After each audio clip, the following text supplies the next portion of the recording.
Гастрит асқазанның шырышты қабатының қабынуы, жедел және созылмалы түрлері бар. Гастрит кезіндегі диета. Тамақтану толыққанды және әртүрлі болуы керек. Тамақты тәулігіне 6 ретке дейін ұсақ порциялармен ішкен дұрыс. Асқазанда ұзақ қорытылатын тамақтары асқазан секрециясын күшейтеді. Сондықтан тамақтану тәртібіңізден алып тастаңыз. Өте ыстық және өте суық тағамдар ішпеу қажет.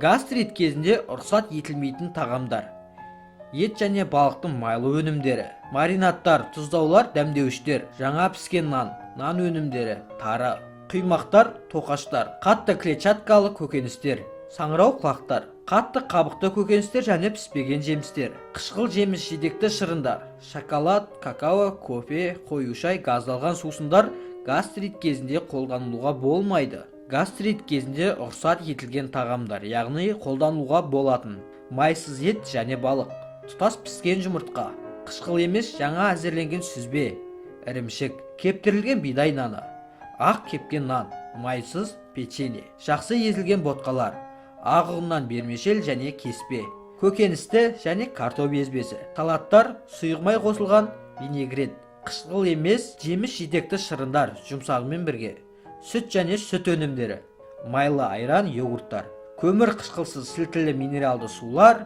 қою емес шай.